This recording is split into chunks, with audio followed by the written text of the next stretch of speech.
have just one of these issues. You could have multiples of them, and that's what happened to me. Hello, everyone. Welcome to the Infinite Abilities Podcast. I am your host, Nick Earhart, and we are here to encourage each other to find our own unique abilities. Let's go. Alright, so on today's episode, I have Stephanie, and I can't wait for her to share her story and share what she does. So, Stephanie, can you tell us a little bit about yourself? Like I said, I'm Stephanie. I live in the Pacific Northwest of the United States. I'm married for almost 17 years. We have a dog and no human children. So we like to say that our poodle mix is our fur kid. I've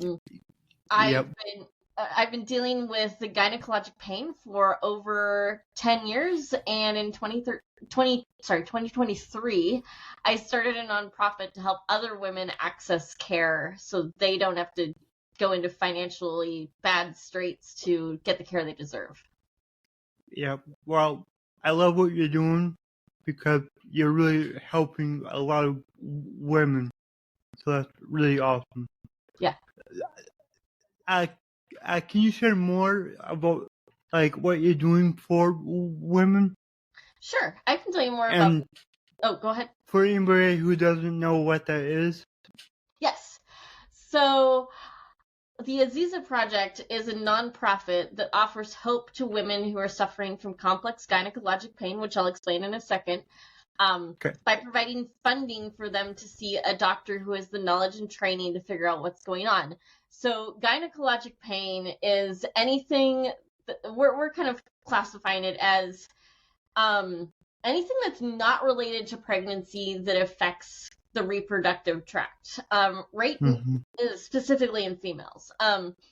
Right now, we're working on skin issues, muscle issues, nerve issues, and some hormone issues. I'm hoping as our project grows and we get more donors on board that we'll be able to add, let's say, a surgeon who does endometriosis excision and hysterectomies.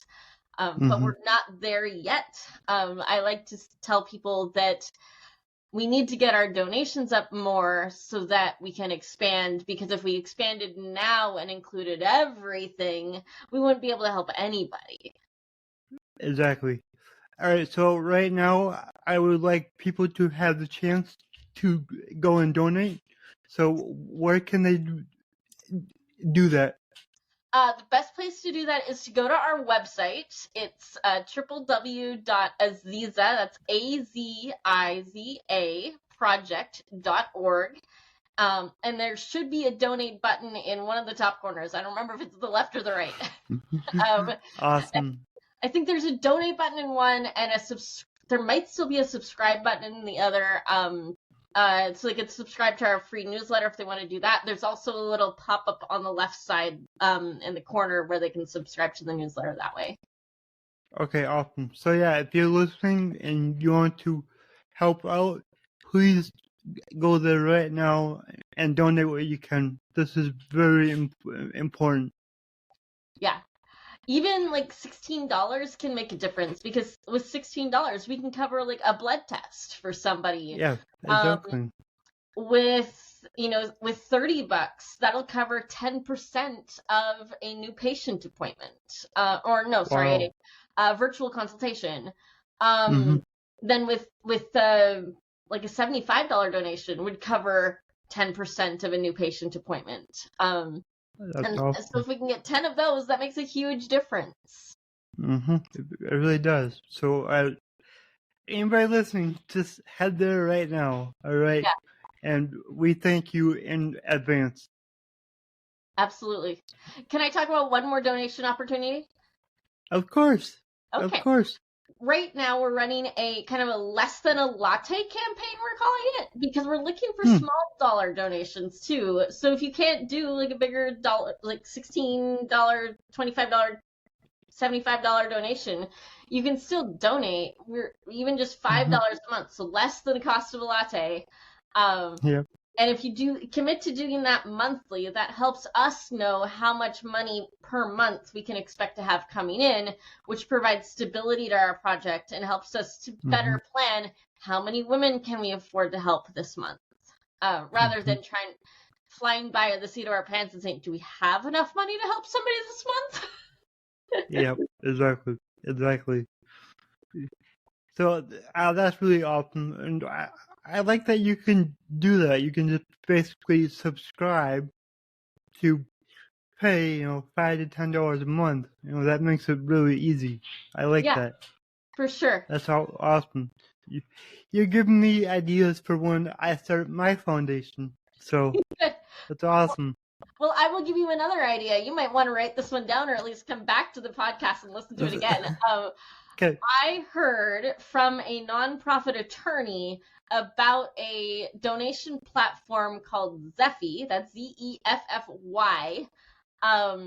And we actually moved from PayPal to Zeffy specifically because Zeffy doesn't charge any fees to the directly, like, require any fees from the donor or charge them to the nonprofit or anything like that. Okay. They actually, you make your donation to the Aziza Project, and then Zeffy says, as you're doing that, they say, would you like to make an optional donation of, and then they suggest like 4 different amounts, like 10% of your donation, 20% of your donation, and then 2 other amounts that you could donate directly to Zeffy. To help cover their costs. So you could choose to not donate to Zeffy if you want to. Or you could do like 10 cents on a $50 donation. It's not like PayPal that says, hey, we're going to take 1.49% of every donation plus 30 cents or whatever. So that's been a fun change for us.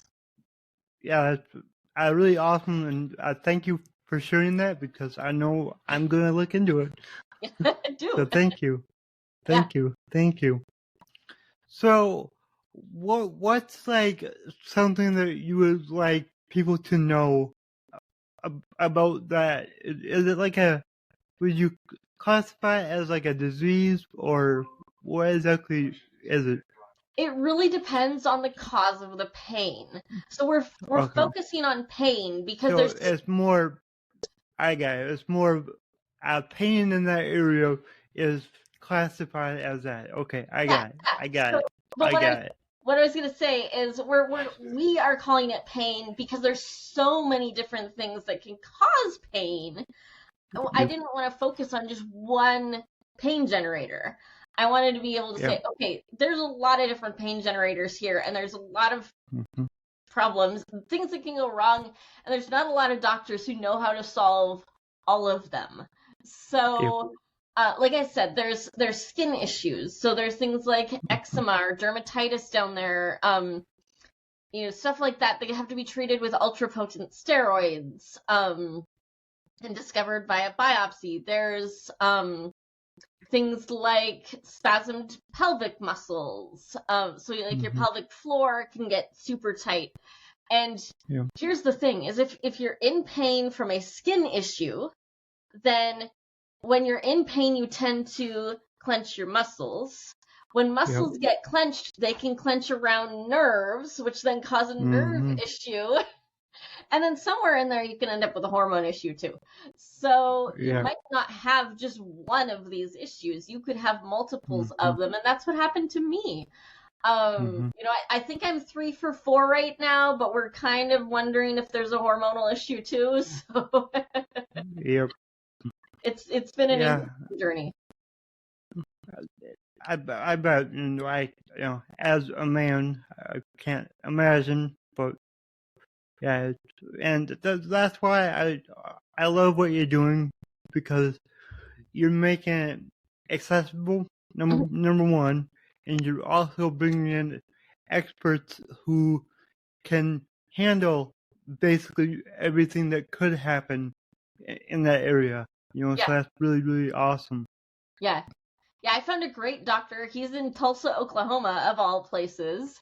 And so he does these 4 areas. And so he'll be kind of our expert on those 4 areas. And then when we expand, we'll add somebody else for a different, like I was saying, endometriosis, hysterectomy, stuff like that. That'll be a different doctor. Yeah. But we'll kind of keep one specialist in each area. It's kind of my long-term plan anyway. And so, but the thing that I love about our doctor that we're working with right now, he has trauma-informed care training, and he uses that in his practice with his patients. So, I mean, it's not like women aren't going to the doctor and, getting gaslit anymore. And, when we have to get an exam, he's like, can I move the drape? Can I touch you? I need to do this now. Is that okay?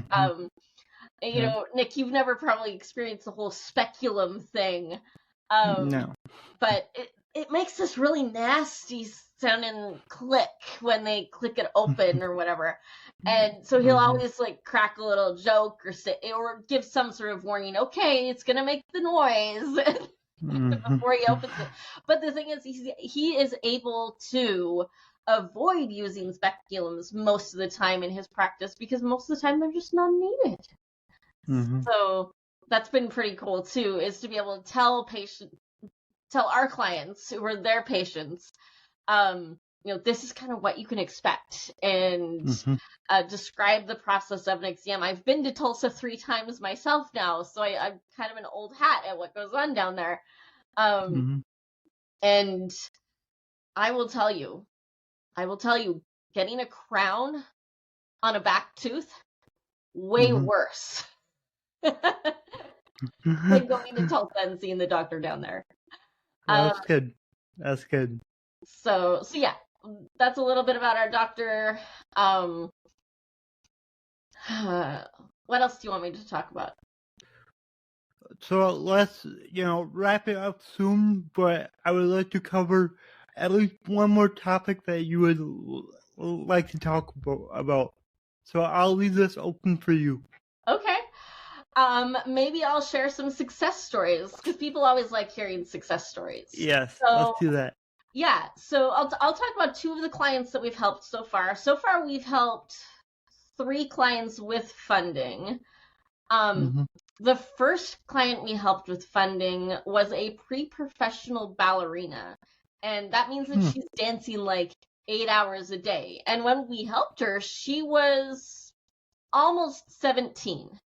And she was bleeding about triple what she should be. If you know anything about gymnasts or anything like that, they usually end up losing their cycle and not bleeding at all. So for her to be bleeding about triple what she should be, she was bleeding a lot. And they didn't know what was going on. So we were able to get her a virtual consultation with our doctor in Tulsa so they could get some education and ideas of what might be going on with her. And that was really helpful for them. And then the gal we just helped in June, she's from New York. And so she was able to have a virtual consultation with our doctor. And then in June, she happened to be going to St. Louis for another conference. And when we found that out, I'm like, you're going to be a hop, skip, and a jump from Tulsa. Why don't we get you to the doctor to see if, get a physical exam so we can get some idea of what's going on. And so we were able to fly her to Tulsa. She had her appointment with the doctor. She was just floored with how comfortable she was, and how that all went, and how he caught things that other doctors had never mentioned to her, and told her, hey, this is what you need to keep an eye on. If it doesn't happen, you'll be fine. Sorry, I'm trying to avoid a sneeze. And so then she was so happy that we were able to help her with her flights and her hotel and the appointment cost, so that she could start to get some answers. That's really awesome. So yeah, you guys are doing wonderful work. So keep it up, because I know this is going to go a long ways. You're just getting started. Yeah, we're just getting started. I'm really awesome to see where it goes from here. Yeah, me too. Me too. I know that we'll stay in touch. Sounds good. I'd like that. Awesome. So my slogan is your abilities are infinite. Well, what does that mean to you? Ooh, that's a tough one when you're dealing with chronic pain because Yeah. don't feel like your abilities are infinite. Like some days it's hard enough to get out of bed. But I think for those of us that are dealing with this chronic gynecologic pain, what it does is it reminds us that we can do more than we think we can. Because it can be really easy to just be like, have something like come to us that, oh, we need to load the dishwasher, or even simple stuff like that. Not even like go out with friends, but just every day load the dishwasher, sort of stuff, fold the laundry. It can be really easy to think, well, we can't do that today, I'm too tired. But what happens if you load one fork? Then you're like, oh, I loaded one, I may as well load another, and then you eventually load the whole dishwasher, and then if you need to go take a break, you can go take a break. But I think remembering that our abilities are infinite is a good way to say, hey, maybe I can push myself a little harder. Amazing. I love that, and I think we all can push ourselves a little hard, but it's definitely hard at times. So absolutely, we all gotta, understand that for each other, and work together as much as we can. Yeah, for sure. So, and then I would like to give another chance for people to donate. So if you could go over that again, that would be awesome. Sure. So the best place to donate is our website. It's www.azizaproject.org. Aziza is Aziza. And in one of the top corners, there is a button that says donate. So you click on the one that says donate, make a donation. Donations go to helping keep the mission alive. They go to helping women access care that they otherwise wouldn't be able to financially afford to access. And it doesn't take a lot. It just takes a few donations to cover a virtual consultation or a new patient appointment. So, and then also our Less Than a Latte. If you donate just $5 a month recurring, that helps us know month to month how much money we can count on having to know, can we afford to cover a consultation this month without having to go and ask for donations. So. Yeah, exactly. Yeah. And I'll drop the link to your website in the show notes, so everybody can find it. Sounds great. So, all right, this has been really, really good, very helpful for people. Now, somebody out there is going to hear this, and they're going to know exactly who to call. Absolutely. So awesome. Yep. All right. Well, Stephanie, thank you so much. Thank you for having me. If you enjoyed this show, please go ahead and share it on your Instagram story and tag me here, the Nick to Your Heart. Also, go ahead and share it anywhere else that you see fit, because the only way that I can grow this is by you guys sharing it. I don't sell anything on here. I don't have any sponsors, so let's just get it out there by word of mouth and help more people. Alright, everyone, remember, your abilities are infinite.